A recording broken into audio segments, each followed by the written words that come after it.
আমরা একদম গতকালকে রাতে ফলাফল ঘোষণার পর থেকে শুরু করে এখন পর্যন্ত মানে শত শত নেতাকর্মীকে হুমকি দেওয়া হয়েছে। এমন অনেকেই আছে যারা মানে ব্যক্তিগত নিরাপত্তার কারণে এই কথা চিন্তা করে এখন বাড়িতে থাকতেছে না, এবং এমন অনেকেই আছে যারা শত শত নেতাকর্মী সকাল থেকে এই জায়গায় চলে আসছে। তো এরকম আমরা বেশ অনেকগুলো জায়গায়, প্রায় 30টার উপরে জায়গায় আমরা এখন পর্যন্ত পেয়েছি যেখানে আমাদের নেতাকর্মীদেরকে আক্রমণ করা হয়েছে।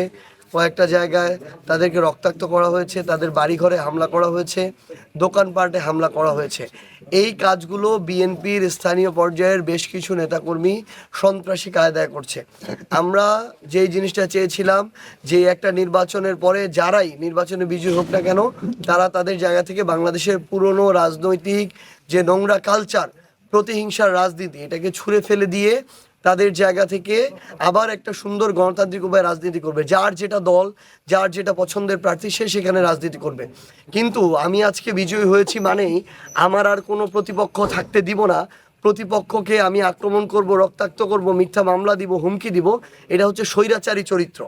বিএনপি যদি তাদের জায়গা থেকে আবার নব্য স্বৈরাচার হইতে চায়, তাহলে আমরা মনে করি যে তারা 5 বছর ক্ষমতায় টিকে থাকতে পারবে না।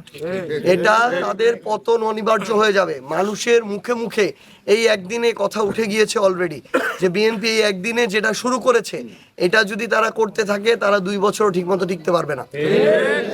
আমরা স্পষ্ট করে পঞ্চগড় 1 আসন থেকে শুরু করে বাংলাদেশের 300 আসনের জন্যই বলি যে আপনারা অধিকাংশ আসনে বিজয়ী হয়েছেন। আপনারা কয়েকদিন আগেও নিজেরা ভুক্তভোগী ছিলেন, নির্যাতিত ছিলেন। একই চরিত্র যদি আপনারা দেখান, সামনে আপনাদের অবস্থা এর চেয়েও খারাপ হবে। আমরা আপনাদেরকে একদম আহ্বান করি, আপনারা আপনাদের রাজনীতি করেন, আপনাদের নেতাকর্মীদেরকে নিয়ে করেন। আমাদের যারা নেতাকর্মী আছে, শুভাকাঙ্ক্ষী আছে, আমরা তাদেরকে নিয়ে আমাদের জায়গা থেকে আমরা আমাদের রাজনীতিটা করি। যদি আপনারা বাধা দিতে চান, মিথ্যা মামলা দিতে চান, হুমকি দিতে চান, হয়রানি করতে চান, আমরা একটা লিমিট পর্যন্ত সহ্য করব, কিন্তু তারপরে আমরা কিন্তু আর ছাড় দিব না।